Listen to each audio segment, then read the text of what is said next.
Welcome over it, sisters. It's Donna Gilman, and I'm really delighted in today's episode to have my dear friend Gail Hegeman here. Gail, welcome to Over It. Hi, thank you so much. I'm really glad to be here. I'm so glad to have you here. And just a brief intro about you. You are an unbelievable musician. You are in at least two bands that I know of, right? You're in the Dead Collective and She Said. Yeah.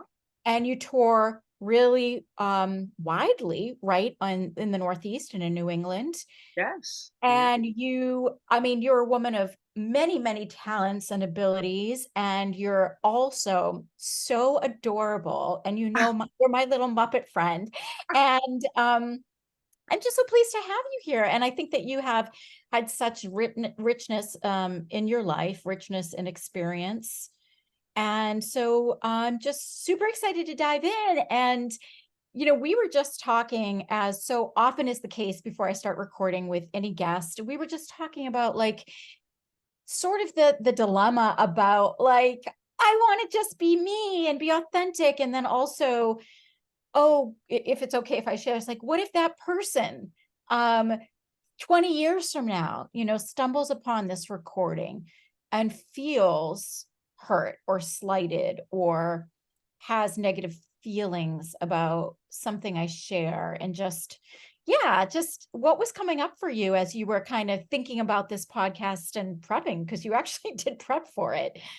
Huh, I did. Well, I really enjoy your podcast. It's a privilege to, be a part of this. And yeah, so I listened to, at least two or three or more of your podcasts over the past few days. And it's been really an incredible experience of thinking, really reflecting about my life and where I'm at age 55 and thinking, yeah, where is the place with me for freedom, and where is the place of also kind of remembering the old fearful places of like, oh, I don't want to say too much, I don't want to be too much. So yeah, I guess, I would think really my path the past few years has been absolutely toward freedom. But I guess I'm also mindful of the patriarchy and the training I've had in my life of people pleasing. Yes. Yes. So, people pleasing brings it to a point where I have spent a lot of my life trying to be very aware of the listener and making sure I talk on topic or speak in ways that are very oriented toward my listener, be it a room of people, a patient of mine at work, or a friend, or a, fellow musician. Yeah. Right. Or the audience, right? So Right. I'm hearing so much embedded in what you're saying. You're saying the last couple of years have been a path toward freedom, right? But Yes. I know enough to know that that path has been littered with also some real obstacles, real Yeah. losses, real stretches, real healings, real growth, real like a lot of growth experiences Yeah. Yeah. on your Another. path to freedom. Yeah. Yeah. Yeah, I mean, do you want to talk a little bit about, some of that? What has like the last decade of life looked like for you? Wow. Well, I'm 55, so 45 of the year that year was just incredible. I almost died with a terrible pancreatic tumor, and I didn't even know I had it until I lost 30 pounds, and people around me were saying you've become very thin, and I kept thinking, why can't I eat anything? I feel I would eat like, a little a few nuts and feel I was so full. And finally, with between the doctors and a close friend of mine saying, get this checked out, I found out I had a large pancreatic tumor the size of a cantaloupe. And Wow. it was real scary because it was the type of thing where I my close friend of mine's father had just died of pancreatic cancer, and I thought, wow, and he was dead within 6 weeks. Wow. And so at 45, I had to really deal with a lot of scary health stuff. Luckily, I lived through it all. I once they did an ultrasound and found it, they said we're going to schedule you for emergency surgery, and I spent 10 days in the Bay State in the ICU and connected to a million tubes and had massive abdominal surgery. It's incredible. I mean, you went from Yeah. being healthy or the assumption of health, Right. right? To this Exactly. sudden diagnosis that was so serious and life-threatening to before Right. you know it, in the blink of an eye, you're in surgery and Yeah. then you're in recovery. Right. And what was the arc of your recovery like from that?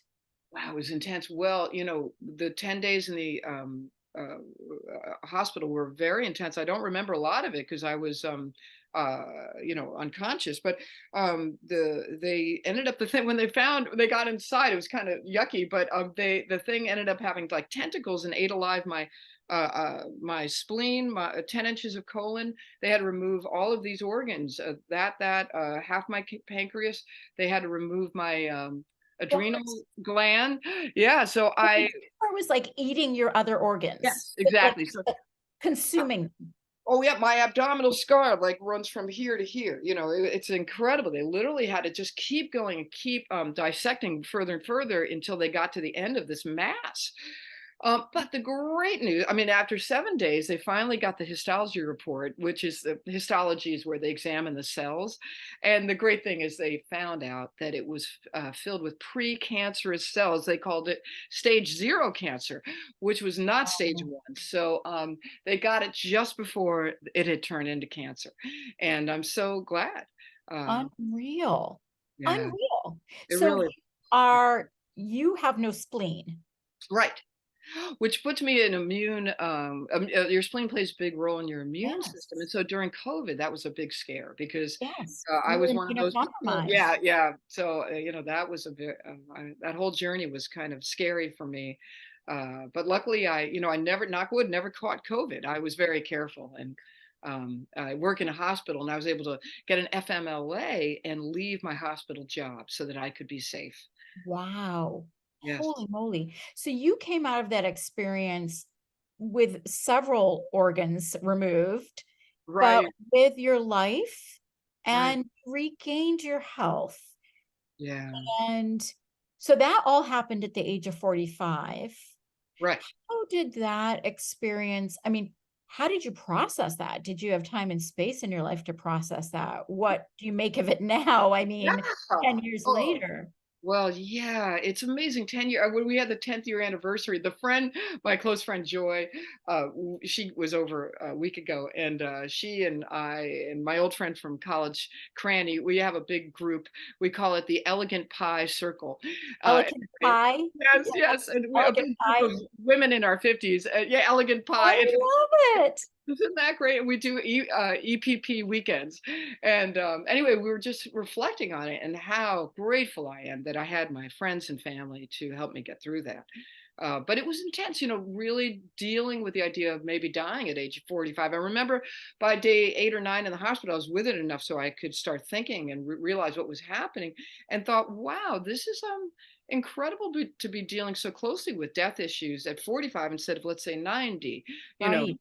Yeah. Wow. Mhm. I mean, and then what happened in your life of significance? Well, then boom, right after that, within a few years, it was menopause. Then my mother died. Then my brother died at a very young age. And then my father died. So, oh, and then I got divorced and I moved 3 times. So they have those lists of stressful events. Yeah, that I the think I stress had, index. yeah, Yeah. You I hit think, like the top like yeah, six. exactly. Uh, Exactly. we were saying before we started recording today, I was saying that there is, I think for our generation, women in their 50s and 60s, let's say, we are going through so much life transition between, late 40s to mid 60s and above that when I think about my mother's generation, I just don't think her generation was going through the same. I mean, obviously menopause, but in terms of these massive life changes, like divorces, and I mean, just career changes in our 50s and 60s, and so many massive changes at this age. So, I mean, you just talked about some biggies that Mhm. your mom passed, Oh, yeah. and Yeah. and your brother passed very suddenly, and then your father. And what was the span of time in terms of those passings? Well, all within 3 years. Yeah, so from 52 to 50, 4 late 54, all of those people died. Yeah, it was incredible. My mother had died after a series of my parents had me late in life. Oh, just to give you a little background, they were both a lot older, so that's good. That part of it was really not tragic, in that mom lived to 88, dad lived to 94. So, Okay. they lived full lives, but I think what was so hard was that they didn't die easily. Like you never know how your parents are going to die. And I kept thinking, oh, well, it'll be like, in the movies where, they'll get sick for a few days. We'll all gather around on hospice and then they'll pass away. And I just thought it would be loving and beautiful. And it was very hard. My mom had a series of strokes that left her more and more disabled. And then the last final straw was she fell and broke her hip and shoulder, and when she broke those bones, she was so old that the orthopedic surgeon said, we can't put them back together Oh at all. gosh. And I had never, it's so funny. I'm so naive. I'd worked in orthopedics for 30 years, and yet I didn't know that I I didn't really realize that there are times in life where you can't put the bones back together. Um, I worked in a peripheral version of it, which is hand rehab. So it wasn't like hips and shoulders, but it was so sad because here she was laying in bed and couldn't walk. She couldn't roll over. And the sad part is after all those strokes, she couldn't even kind of turn in the bed. Oh, And it was so my mom, who had been so wonderful and loving and such a source of inspiration in my life, to see her in that state over the course of a few years, just going down and going down and going down, was unbelievably heartbreaking. I mean, that, yeah, just watching the person that you love deteriorate like that. Right. Yeah, not fun. And mom passes, and then was it your brother who passed after that? That's right. Yeah. So then my brother at 59, very young, had well, first he went into kidney failure. He had had high blood pressure his whole life and was trying to treat it, but there's a relationship between high blood pressure and kidney failure. So then his kidneys failed, and we thought, he had a wife and 3 children. We were all so hopeful that he was going to do fine after this. He got on a transplant list, and he finally got his transplant, which was actually from Western Mass, which is kind of a trip because they lived in suburban New Jersey. Oh, wow. So I guess a gentleman had passed away up here and had given the kidney to the bank, and then it was a perfect match down for in New Jersey for my brother. And he had gotten it, and they had a big surgery, and a few months later he lived through it, and we were all excited. But then uh, he had come up here one time to see my new home and meet my new partner, and he wasn't feeling well. And then within a few weeks, he died suddenly of a heart aneurysm. So apparently, it had the aneurysm sitting in his heart for a couple of years, and it just blew one day.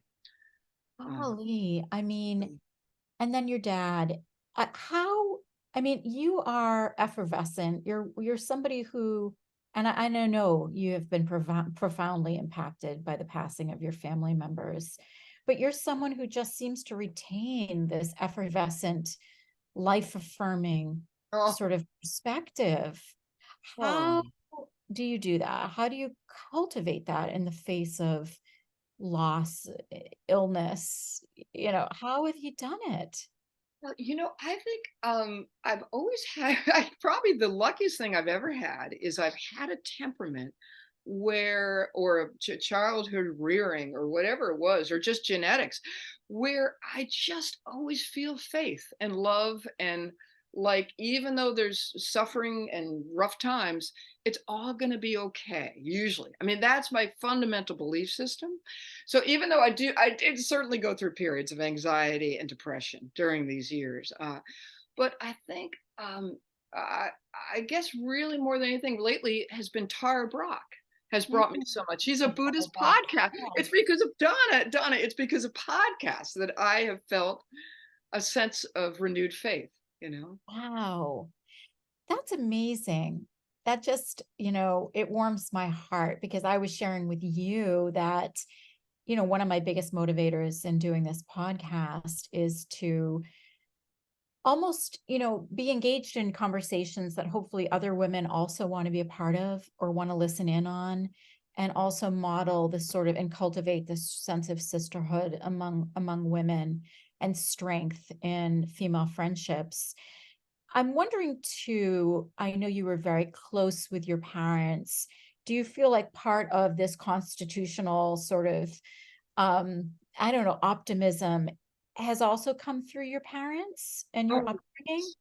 oh yeah, I think the greatest thing I got, it's so funny. I mean, life is so twisted. The greatest thing I got from my father is actually part of his personality, which was like this. He was such a jolly guy. He had red hair, a big nose, and he would just walk into a room, and the whole room would be like, "Oh my God, it's Bob Hegeman," you know. And he would just like have this positive vibe that I always loved about my dad. And I think I got a little bit of that. Oh, I think you got a lot of that. What was your mom like?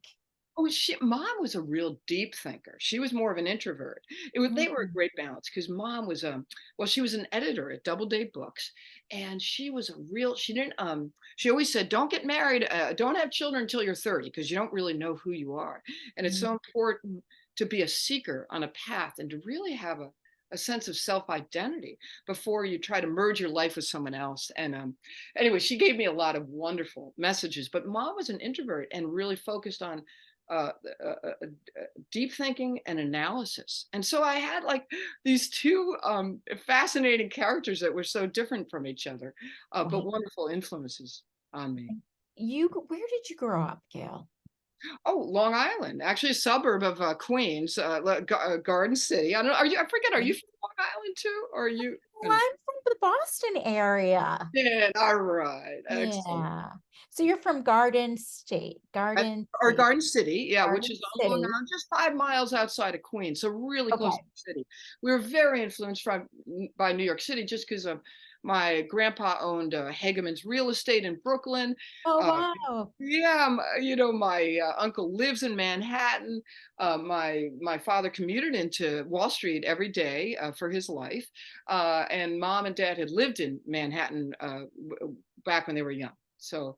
Where did Um, you get your love of music? Was that something that you grew up with? Oh, that actually no, it funny oddly enough, it didn't come from my parents. Now, I don't know where if they skipped a generation or what, but I actually got it from my brothers, my 2 older brothers. Yeah. Oh, so how did music come into your life? Like when did it start really playing a pivotal role? Oh, wow. Well, just from a young age, I mean, my brothers were enough older from me, you know, so I grew up in, you know, like suburban Long Island in the 70s, right? Okay.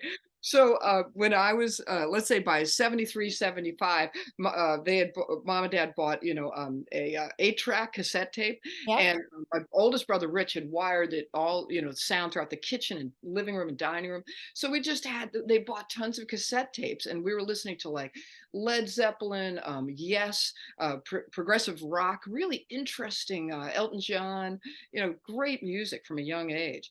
And both my brothers were musicians. And so by the time they were, you know, 10, 12, 14, they had rock bands in the basement. And my parents were kind of loosey goosey and didn't really believe in rules. So they would say, like, oh, let's just have all the Garden City High School kids in our basement all the time without any rules and just have all the drums, the bass, the you know all the gear there. So it was kind of fun. So as you know, like 6, 7, 8 years old, I'd just go downstairs and pick up guitars, mandolins, anything that was laying around. Oh my gosh. And so when did you form your own band at a certain point as a teenager? Yeah. Oh, Where I did just you start? well, it all started actually in '79. It was my best friend Carrie took guitar lessons, so she taught me a few chords. And once I had a few chords, I was off and running, and I just wanted to learn everything I could about guitar. I was obsessed. And then I guess by 7th or 8th grade, my brother had gone out for a while, and the basement was empty, and Carrie was over. So she said, "I'll run downstairs, play good electric guitar, and you play drums. And I said, okay. And I didn't know how to play drums, but I picked up my brother's sticks and just felt the beat. And I didn't really need much to it. Within a minute or two, I could feel it. And I started playing. And then all of a sudden, an hour later, we're jamming. And Doug came home and I thought he was going to yell at us, but he was so loving. And my brother said, oh my God, you two are great. You should really play. So he encouraged us. And then as the years went by, he was in like the best high school rock band. And then when he graduated, he let us, by that point, I got women, all girls. By 10th grade, we had Garden City's first all girls band. And Wow. my brother and all of his friends would encourage us and let us borrow their drums and their bass and their guitars. That's amazing. I mean, that's an amazing sibling love and bond. It really was. I don't think I'd be where I am today without Doug, my brother he's still alive and lives in the Pioneer Valley. Yes. And he's just such a love. And he's really inspired me with my music. And would you say you primarily identify as a drummer? I do. I'd say my first love and my biggest talent is probably with the drums. Even though I do, my parents were very nice. They gave me. I started guitar, clarinet in fourth grade, then guitar in sixth grade, piano in fifth grade. So like every few years, they would just want to love me and encourage me and get me lessons for these instruments. And so by the time I was in seventh or eighth grade, I was pretty well versed. I could read music, I could play piano, and I could, pick my way. Once you play guitar, you can easily learn bass. And so, it was just an incredible experience of liberation and feeling that girls could do it. Over It is proudly sponsored by the Couples Center of the Pioneer Valley, offering specialized services to couples and individuals with relationship issues and concerns. Check them out on the web at pioneervalleycouplestherapy.com or call them at 413-570-0067. Wow. I mean, where along the way might you have started to imagine that you might do you identify as gay or I do. In fact, I love the word lesbian. I feel like lesbian is kind you of. love the word lesbian? Yeah, I know. I mean, I say this because it's just so many younger women. I think they do like the word gay, and then there's tons of people that might have been butch lesbians, 20, 30 years ago that are now part of the trans Mhm. movement. So, but I kind of just love the old fashioned word lesbian. What does it mean to you? And what is your connection to that word? And what was your journey in terms of just self-discovery and, coming out to your parents and all of that? Oh my gosh. Well, I was in complete denial. It's so funny. I remember falling it well, no one knew, but I fell in love with my gym teacher. It's so like it's so out of like So stereotypical. you know, my gym teacher, Ms. I remember she would write on the board MS, because this is like I think 1980, and the Ms. movement was really happening, and a lot of my teachers were like, "We're no longer Mrs. or Miss, we're Ms." I And remember that. I was so excited by that. It was before I'd even read Ms. magazine, which I love. But she was so kind and so loving, and she was the first person. Well, even though I say a lot of great stories about my parents. One thing that was missing from my childhood was emotions. So I didn't get schooled on how to feel my feelings, and how to have a vocabulary for what emotional struggles I was going through. Okay. But my gym teacher did, and she taught us. She was gym and health, and the health class was amazing. She included a whole chapter in psychology, and Really? in I've never heard of this before. oh my God, we did like 3 months or so on psychology, and my mom had been a psych major back in 1948, and so I remember coming home talking about Freudian defense mechanisms to my mom, at age 11, and mom Yeah, was like, "Well, I didn't learn Freudian defense mechanisms until I was in college," and she was so excited that I was that's learning. hilarious. Amazing. The gym teacher. That's Yeah, incredible. yeah, she really was. She was a lovely person, and I played tons of sports. I was really athletic, and so I just became pals with her. And she was an out lesbian in the school. She she had a she her partner was Ms. Bell, who was the other gym teacher. This is So really like the coming out two of a gym teachers were dating each we're other, dating each other. and everybody knew, and it was And everybody allowed. knew, and no, but no one said the word lesbian, but they would just say Ms. Backer and Ms. Bell, and they Okay. both wore these little sweatsuits, and I remember seeing them like one day. Normally you wouldn't know what a teacher drove for a car, but I had to walk to school because it was New York, and there was I didn't get a bus, so I was walking to school, and we saw that they both came out of the same car, and they were, and the car had little bumper stickers and said "I love Vermont," and I thought, oh my God, these people are the coolest people because I hated New York. By the time I was 12, I was like, okay, I hate New York City. I want to live in the country. I want to, part of me, I guess, deep psychologically thought I want to grow up and be gay, but I couldn't say those words till later. But they were a big influence on me. Wow. So where'd you take it? So you were kind of crushing on the gym teacher, Right. but kind of in denial. Right. So it didn't take it anywhere in high school. I just couldn't, figure any of it out. But finally in college, the way I finally knew I was gay. I mean, this is, kind of silly, but actually I wrote a song about it in my on my CD. Here my little here's my CD. She said is the The current. She Said CD. Right, Okay. right. So that's the current, rock and roll band I'm in, and the song is called 47 Seconds. And it's so funny. The reason it's called 47 Seconds, it's a song about swimming and working. I did junior year abroad in London, and I didn't know anybody there. Get to London, and I sit down, and I was a psych major in college, and I sit down in the psych class in a tutorial, and I thought, oh, this is so interesting how they do psychology classes. Instead of these large lecture halls, they would have these tutorials with just 5 of us and a professor. So I sit down for my first day in London, and this gorgeous woman, colleague comes in and sits down, and her name is Zoe, and she says, "Oh, really? How are you? And my name is Zoe, and I'm from England." And so we became best friends. And as the year went on, she was a lifeguard at this place in London called the Women's Pond, which I didn't real I thought, oh, Women's Pond, what does that even mean? Why would there be a pond in London? Well, anyway, she said, well, come to work with me. And so I took the tube over to an area called Hampstead Heath. I don't know, do you know London at all, Donna? Oh, no. Oh, you know, oh, okay. Well, Hampstead Heath is in the north of London. It's very beautiful, and it's only about 20 minutes from the University of London. And it's so rural in Hampstead Heath that there's actually little lakes, and there's the men's pond and the women's pond. So I arrived there, and she's a lifeguard, and she shows up with her big, oh my God, she had her big bosom and her beautiful whistle, and she marches out and says, "Hey, I'm so glad you're here. Welcome to the women's pond." And so I look around, and there's like hundreds of lesbians, and I was like, oh my gosh, I had never really met many lesbians in my life. How did you know when you were looking around they were lesbians? Oh, well, a couple were making out with each other on the Okay. shore. Got Yeah. it. Um, Okay. and so, and I was all kind of shocking. I was a bit vanilla. I really didn't know much about stuff like that. And I was just kind of like, oh my God. And throughout that whole year, I had developed such a crush on Zoe. And we were just the best of friends. I mean, nothing sexual.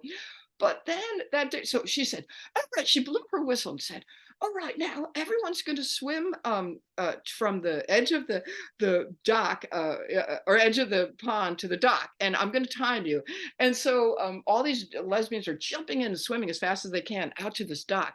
And then so I did it, and I did it in 47 seconds. And so it was during that swim, I get to the dock and I look around and I go, oh my God, I'm a lesbian. So in like 1 minute, I figured the whole thing Must out. have been something in the water. I know. Exactly. I mean, isn't that 7 seconds. That's all it took. yeah, Oh, man. isn't that well, I think it speaks to how much denial because normally people's coming out stories are, oh, well, I dated a girl or I kissed a girl or all these things. And I really No, yeah, you just jumped in the water. right, And exactly. that's what happened to all those women before you. They went in that pond. Well, exactly. There you go. Isn't that funny? You're going straight, you come out a lesbian. That is hilarious. Isn't that funny? I mean, it really did that whole swim to this dock. I thought, oh my God, my entire life makes sense now. I Wow. it's just so missing that all those times I went out, I remember going to the prom with this nice boy, Doug. And I remember, trying to go out on dates in college. I dated a hippie boy in college, but he had a hairy back. And I just kept thinking, oh God, I got to kiss him and do these things. And I just kept thinking, I'm not enjoying it, but I guess I got to just do these, go I through the gotta motions. push on through. I got to get through Right. this aversion. Right. Yeah. Until I finally Stroke figured that hairy back until I like it. so like, oh my God, if I was young today, it would be so much easier because there's like, obviously by after that, there was Ellen DeGeneres and Rosie O'Donnell Yes. and Melissa Etheridge and the Indigo Girl. There's so many pop icons now they're gay that I would have figured out hopefully more at like age 12, not at age 20. But oh well.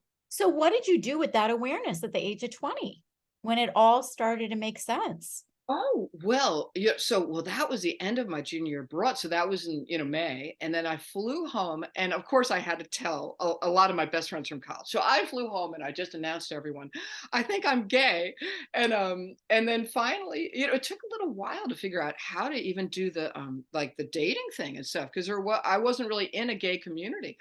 But finally, a few friends. I went to college up in Maine, up at Bates, and a few of my friends, guy friends, were gay, and so they said, "Oh, well, honey, come with me to the clubs." And so I started going out to these gay clubs in Portland, Maine, and that's how I kind of finally, went out on some of my first dates and came out and met this whole incredible community of people that were living there in the summer of 1989. So. Wow. What was it like? I mean, coming out to your family?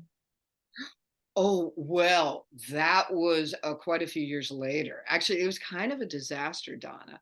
Um, well, the thing about my family, well, not my brothers, but my parents were very, a lot older, and they were from a very conservative. My father was a big Republican. He was a big Reagan Republican. He was a businessman.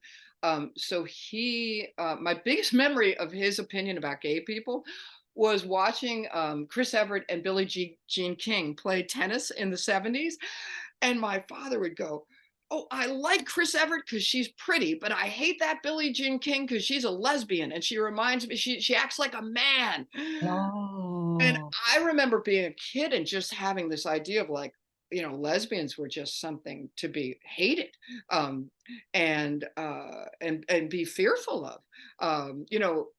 And just I remember so many times, when you live or going around Manhattan, a lot of times you get shut down because of parades, and we drive in to try to visit family and get shut down this parade, that parade. And I remember one time in like high school, the car, we were told, oh, the streets are shut because of the gay parade, and my father kind of pounding on the steering wheel, going like, "Oh my God, these these gay people, they're so ridiculous, and there's men prancing around." And I remember thinking, "Oh my God, what fun. They seem to be so happy." right. And there's your father like freaking out and swearing and angry and Right, inconvenienced by all this joy. And right. Oh my God. So yeah, so I knew they would be very unhappy.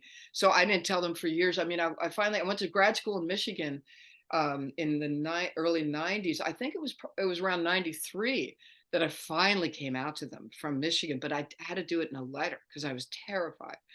And it was really bad. Actually, they didn't answer the letter and they didn't speak to me. And I finally called them 2 weeks later, and they just yelled at me. My father was just like, "Well, this is a terrible decision you've made. You're going to ruin your life. I don't know where you've gotten this idea in your mind that you're some kind of a lesbian." But it was back like when people would call it sexual preference, not yeah, sexual. Uh, orientation. yeah. And so my father, of course, naively thought it was just a choice. And my mother was kind of meek and going along with him. So it was really hard. It ended up about a 3-month period where they wouldn't speak to me. So I was very upset. What what restarted the communication with your parents? Oh, you know who it really was? My brothers. I mean, I got to tell you, the day they hung up, I called my brothers. They were living on their own in Manhattan and very liberal, like raging liberals, like hippie, wild, alternative liberals, intellectuals. And they said, "Well, listen, they may reject you, but we love you. And they sent an overnight thing of huge flowers. And the next morning, Oh, I woke up in Michigan in this apartment with my girlfriend, and we opened the bouquet of flowers, and it said, we'll always love you, and don't worry about, basically like, don't worry about fucking mom and dad and their freaking, conservative ideals. So wowzers.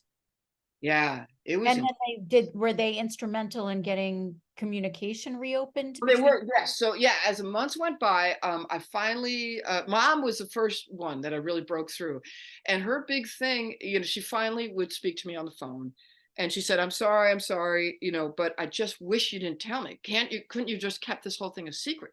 And I was like, no, like yeah, they're, unfortunately, they were from that era. Like, they were born in the 20, 1929, the Great Depression, World War II.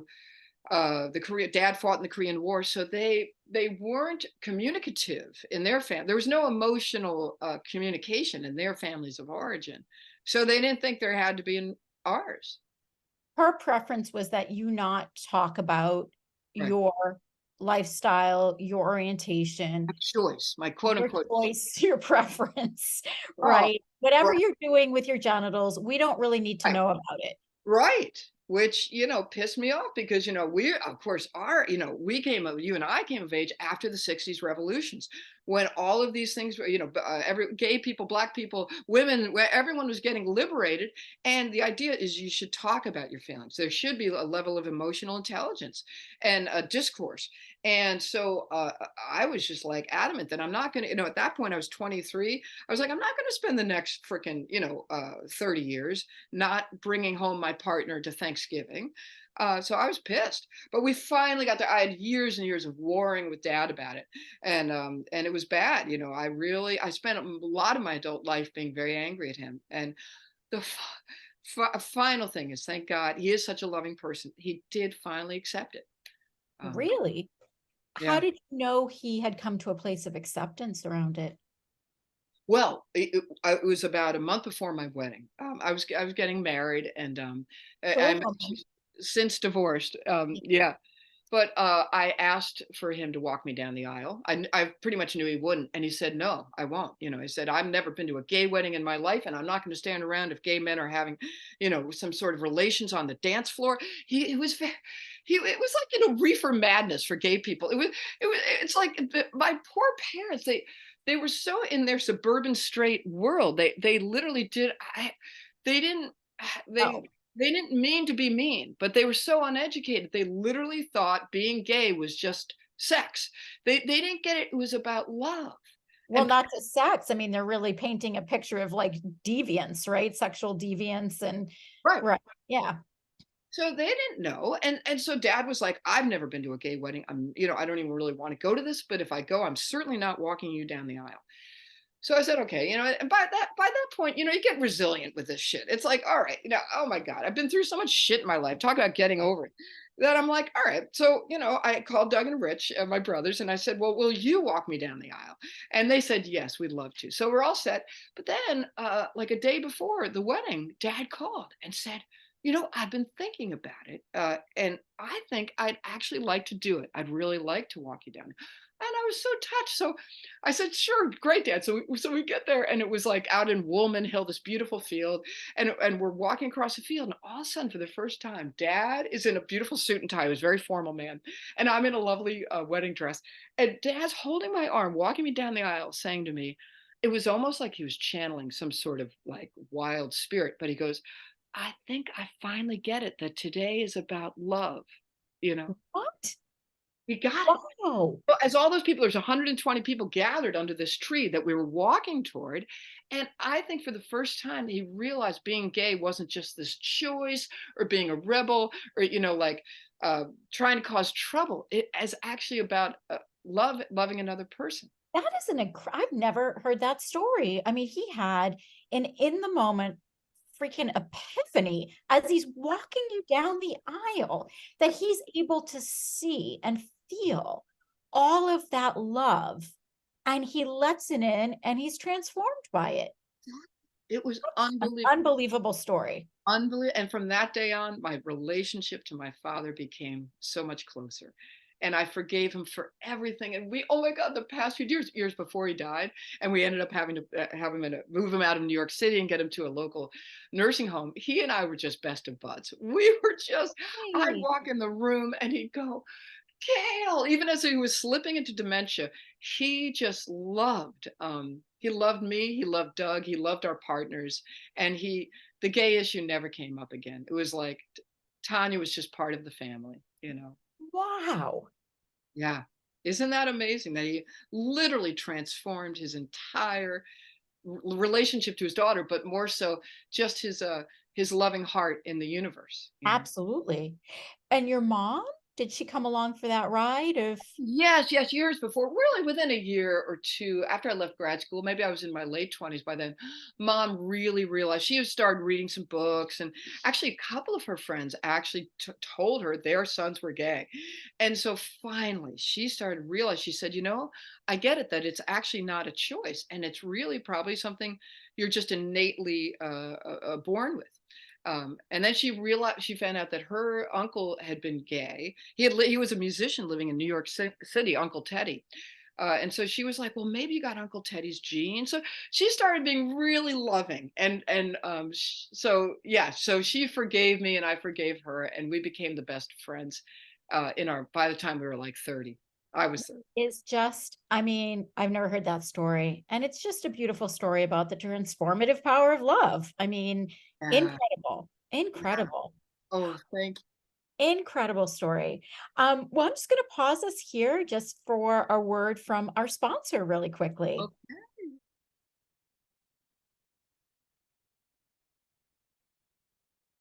If you're enjoying Over It, make sure you follow us on Spotify, Amazon Music, or Apple Music.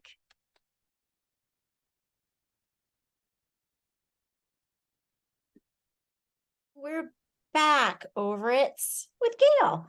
So, Gail, we've been talking about being beautifully gay. We've been talking about loss. We've been talking about music. We've been talking about being on a path toward freedom.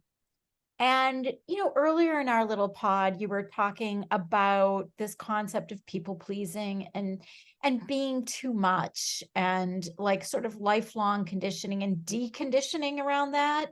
Oh, I'm just wondering, like, where that stuff lives in you now, being too much, the concept of I'm too much, or maybe I'll be too much, and the people pleasing, like, is that in you still? Oh yeah. Oh yeah, yeah. It is. But I almost see it like my therapist is great. She and I talk sometimes about I guess more me that I've created this in my mind, but that all my issues, like let's say my life is a pie.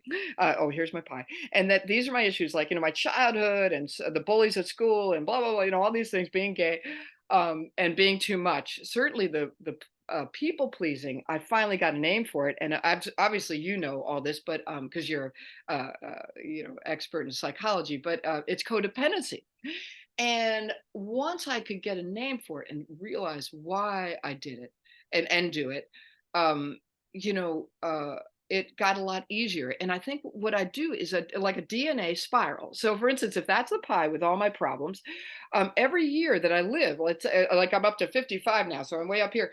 But I think I do still spiral through some of the same issues. Like it'll come up again. I'll go, oh, there's that issue again, the people pleasing. But luckily, I think as the years go by, I see it with more clarity, and I forgive myself for doing it, and feel more empowered to not do it as much. Wow. And, I'm also thinking about where you find yourself in your life right now, what you stand on and who you stand with, and you are repartnered. I am, yeah. Actually got divorced at age 52, and or wait, no, maybe it was 51. I don't know. It was 3 or 4 years ago, and I am now repartnered. And I gotta say, the divorce for me was the most empowering and liberating thing I could have ever done in my life, which is so funny because society still, and including me, I had really bought into the notion of like, oh, marriage for life, and that if you get divorced you might be a failure, all these things that society teaches us. And for me, the divorce was the most liberating thing I could have done. And what did it liberate you from? I think the people pleasing. I think I really got stuck in a pattern of feeling like I couldn't find enough power to get what I wanted out of that marriage. And it's not to blame my ex-wife because she was on her journey too, but I think overall she was more empowered as a person, and I was more in. I've learned a lot these days that codependents are often drawn toward narcissists. That there's a kind of thing where narcissists love to have someone around them who says, "Oh yes, no, I'll do whatever you want. I love you," and then codependents love someone who's in charge. Someone who can just say, "We're going to do it this way." We're going to go to that restaurant because sometimes codependents, their sense of self wasn't fully developed, and Yeah, s- yeah. and I was so I gonna say, I think there's also that element too, sometimes with codependency of, you can really get addicted to the highs and lows of relational approval and disapproval when you're in a relationship with someone who might display more narcissistic traits, so that, the I'm being approved of and accepted in this moment. Oh, and then I'm not, and then I am, can really have its own addictive sort of cycle that can be extremely compelling for a codependent. Exactly. Yeah, I think that's it. I think all those combined, and just really the idea that you evolve and change as a person. I think that the whole like game of like, oh, marriage should be for life, that whole thing that I bought into, I think it's absolutely kind of absurd at this point. I will say right now, I'll never get married again because I don't want the legal mess of that.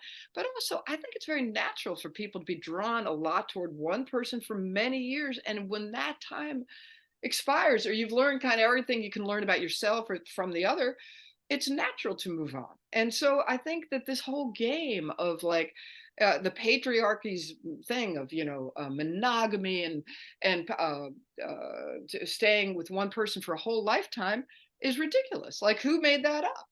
Mm. Like why do we have to believe that? If it's not working, we should have the freedom to move on. And so it That took. was part of the liberation for you, is giving yourself Oh the yeah. permission to say, this doesn't work for me anymore. Right, exactly. Like our interests had were changing. She was focusing more on toward working, and I was more focusing toward wanting to work less, retire more, to buy myself the freedom for creativity, music, and spiritual growth. So we were really on very opposite trajectories, and that's fine. So And we. it's fine. And it's fine. And what's hard is, can we, so many obviously couples are not on the same page with, should this marriage end? When should this marriage end? Both people wanted to end. I Right, mean, obviously there was quite an arc to your process of unfolding and extricating self from marriage, but right. you did it. It wasn't easy, but you did it. I did. It was 15 years, and I feel like I gave it the good college try, and I actually learned a lot. And I have no disrespect for my ex partner, but I am also so glad I did it because by doing that, I've learned a lot and continue on my path towards self growth. How did you find your way into this new partnership? Oh, well, actually, it was through the rock and roll band. Uh, Tanya is the lead singer and lead guitarist and lead writer for the band. She was the founder of the band. And so I guess you could say I fell in love with the guitarist. Um, yeah, and the band has been an incredibly liberating thing for all of us. We realized there were 6 divorces, 6 women, and it's wild. We all felt empowered in the end to change our lives and to move more toward creativity and freedom. Wow. So really within the band of those 6 women, you Yeah, were able to sort of support one another and model something for one another that was really powerful. You right. had a community of people who were really trying to walk a more authentic path, Oh, which is not an absolutely. easy path to walk. I mean, Oh, you've talked about spiritual growth, and can you share a little bit about your experience of spiritual growth and how you think about that and feel about that? Sure. I think the biggest lesson I've learned the past few years, thanks to help with Tara Brach and Jack Kornfield. I really follow. I really love Buddhism, and I'm just still learning. But I think the biggest lesson is you know to remember that we're part of a bigger puzzle in this world, and that all the negativity of our own let's say our own thinking, our own talk about getting out of your own way. I mean, the more I study this, the more I realize the biggest blocks to my future or my goals in life are probably going to be me. And when if you could become aware of that and go from the negativity bias of the brain, we all get from, let's say, the ancient Neanderthal man or the caveman, where we had to be vigilant about, don't eat that berry or run from the tiger. All of that negativity of the old part of our brain filters still into our newer parts of our brain, and we can often just sit in our thinking and have the thinking be our own worst enemy. And once I got the idea that you can observe your thoughts and be a witness to your thoughts, and that you don't have to believe everything you think, that really helped me. I think that was, yeah, really liberating. So do you have a daily practice of mindfulness? Well, I wouldn't call it I'm not like that disciplined yet, but I do my I guess you could call it a practice. I walk my dog and do a podcast every morning, and then often around 4:30, because of my osteoporosis, I that's another health issue I've had. But I often my spine starts hurting, and so I do a thing where I lay down supine, on my back, often around 4:30 to 5, and I love doing a meditation where I really try to, instead of getting stuck in the thoughts of, gee, I'm not good enough, or someone maybe doesn't like me, or maybe the gig wasn't good enough, whatever these thoughts are, to be of the observer and say, oh, isn't that interesting? I'm doing that again. And really try to unravel the trance of unworthiness. Mm. Because I feel like so much of my worst enemy in my life has probably been what Tara Brach calls the trance of unworthiness, like that we, as women especially, have these voices in our head that say things like you're not good enough, or you're not pretty enough, or you're not big enough, or tall enough, or confident enough. And if you can unravel that with, I guess mindfulness and compassion, then that's probably really the only journey I mean, there's probably millions of things to Buddhism, but this little part of it is the part I find the most healing right now. Mm, I love that. What is it like for you to be getting older, to be in partnership? What's sex like in your 50s? Oh my God, it's incredible. It's the best sex I've ever had in my life. I mean, Oh, really. shout out to Tanya. Yeah, that's right. Well, yeah, the 50s, if there's anybody who's only 20 or so watching the show, it's funny, my sense of people in their 50s when I was 20, first of all, I thought people in their 50s were so old. I thought Yes. menopause seemed like a thing so far away. I figured it was like the end of sex. I mean, all of these things, and it's really not. The message is your sexuality continues to grow. In fact, I think, know your body, know your partner's body. You feel more confident, and you can ask what you want. You can read people more intuitively. All of that gets better and juicier. So there's life after menopause. I love it. What are your thoughts and feelings about getting older? Oh, I think let's see. I think they've changed. Certainly the past few years. My parents lived a long life. So, I think I might make it to 90 if my health continues to be good. And I feel like with aging comes wisdom, and I'm really excited about that. And with aging will come more and more retirement, and that retirement will allow me to still do work. I mean, but just not the paid employment work. Do the work of writing more songs or doing art. I think I'm really excited about GCC, the local Greenfield Community College. For a year and a half, I've been doing classes there, and it's just been an incredible thing. I'm taking art. I've dived into the visual arts, which has Oh, been wonderful. that's wonderful. I didn't know that. Yeah, yeah. They have a program there for older folks that you can get discounted tuition, and you can just. I'm actually taking the courses for full credit, but you can take them just to audit them. And Okay. and the professors, the art program there is unbelievable, and the music. I've taken jazz theory, guitar lessons, bass lessons, all sorts of music courses there. And now, then I did Intro to Art 101, visual arts, drawing, charcoal, and now I'm doing oil painting 101, Oh my which is just so much fun. I'm learning how to paint, you know? That's incredible. I love your enthusiasm. And for people who are listening rather than watching this on YouTube, I just have to describe how adorable you are, please. You are the cutest thing. And you're wearing this beautiful tie-dye shirt. And then behind you is like a tie-dye blanket. And then above you are some beautiful guitars hanging on the wall. So you're Yeah. like surrounded by color and music and paintings and I mean, just so you. And so you were saying retirement to you is really just about continuing to work creatively and to learn more and to express more. And that your thoughts about aging have really changed. I mean, I guess particularly because you almost died when you were 45 and here you are 10 years Oh. later and you're thriving.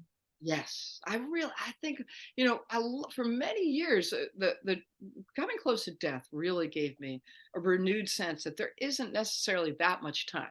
Like, I mean, you could say I'll live to 90, but if you don't, then, and you have a lot of goals, you might as well get these things going now. Like, don't wait. Why Um, wait?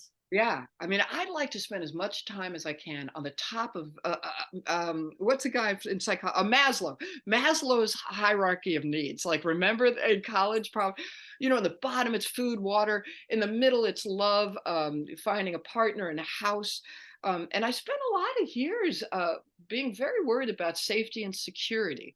My parents were kind of like the types of like, there's no free giveaways. You work for what you get. And being a lesbian, I never thought, oh, I could get like a sugar daddy, to take care of me. I was like, oh shit. I mean, and a butch lesbian too. Like, I figured, well, if, as I get partnered in life, I got to have my own money, my own career. Like, I can't just lean back on a man or somebody to help take care of me. So, oh wait, but what were we talking about? I love wherever you're going. It's Oh, good. right. I'm along for the ride. Maslow's hierarchy of needs. So, okay, so I spent a lot of my life just like working on like the bottom and the middle, and the top of it is kind of like self-actualization and creativity, and spending as much time in a state of transcendence as possible. And that's where I want my music to take me. I feel like improvisation is the closest I've found to that. Like playing jazz, I'm so excited. The third band I'm in right now is a bunch of older guys in their 60s and 70s, and they're all jazz players. And it's so liberating to get away from the reading of the music. So much of folk and rock is based on a 1-4-5 chord progression, like a GCD, or you're reading music or following someone else's melody. But jazz is like, oh, it's such a window and a ticket into, let's use a frame, but let's just get into a state of transcendence, Mm. with taking the frame of music and moving it into a melody you're going to find in your own heart. And Wow. oh, sorry, I don't know if we're getting too That tangential. is beautiful. And what a metaphor for life, especially at this stage of the game. It's just sort of like finding that melody in your own heart, expressing that, like having the frame of knowledge behind you, but it's in the background and you're just sort of, you know, Right. you're finding your way. Yes. Yes. You're really carving out your own path, which I was so excited. When we did our album a couple of years ago, I was so excited about. I did 4 songs on the album, and for the first time in my life, I had written songs, about everything from one is about anger, one is about love, all these different topics, and I felt that the support of the women in their 50s, postmenopausal women who are getting empowered, helped me to write those songs. Wow. And also your gym teacher way back when who gave you the language of emotion, right? That's right. Oh my God, I love how you tied it all. You tied it all back in. Yes, exactly. All of these really pivotal women along the way, your gym teacher and then the woman with the whistle in London who showed you the lesbian pond, the magic of the lesbian pond, and your pie sisters who get together, and then your female musician sisters, and like you're always finding a way to be part of or co-create community with other women, which is just so near and dear to my heart. And I feel like it's such a privilege, right, to know women like you and be part of community and women like you. And I just really want to uphold that for any women who are listening who don't have that in their lives. Is just know this is important, know it's essential, know it's more accessible than you think it might be, to just find your way into community with women, right? It's Oh, everything. it's everything. Yeah. I mean, I even, and a lot of, well, 3 of the women in the Elegant Pie Circle, they actually are they're straight, and they're, married to men, and they have wonderful husbands and kids.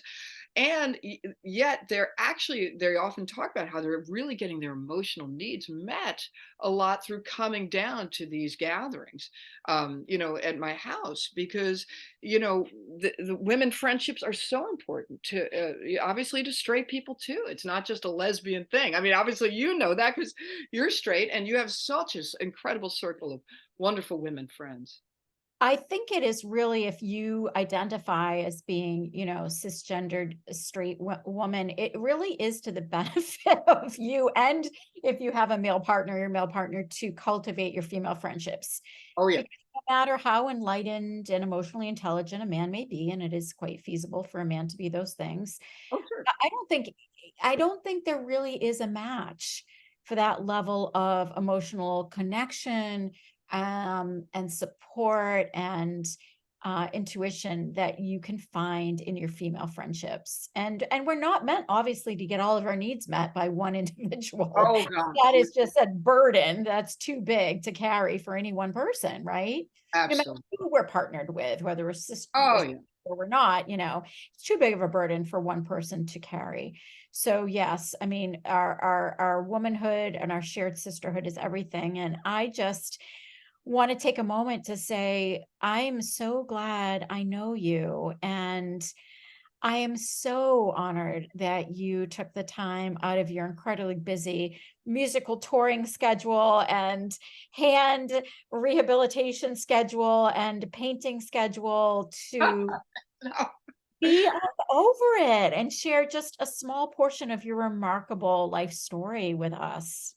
Oh, thank you so much, Donna. Well, and right back at you. I think you're a real seeker, Donna. I mean, I've just, ever since I've met you, you've been my Muppet friend, filled with love and spirit.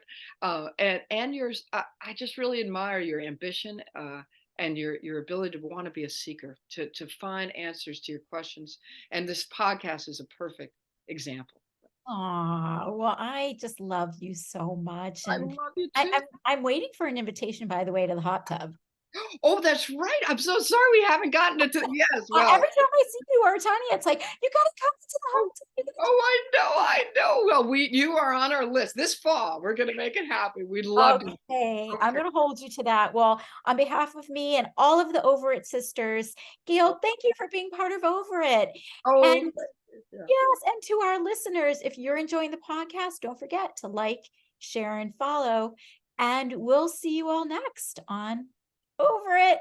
Over Bye, it. Gail. Hey, thanks. Bye bye.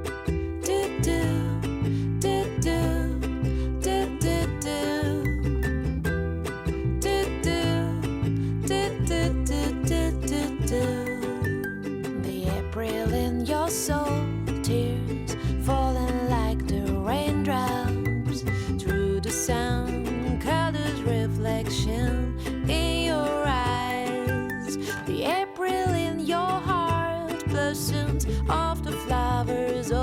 all kinds. I love them all. I love them all.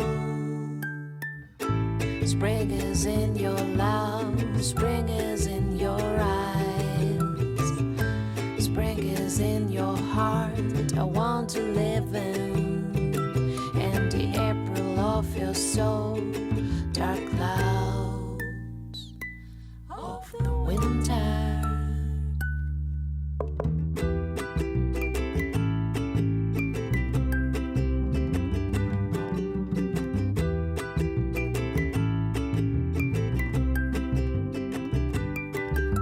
The April in your soul, tears falling like the raindrops through the sound, colors, reflection in your eyes. The April in your heart, blossoms of the flowers of all kinds. I love them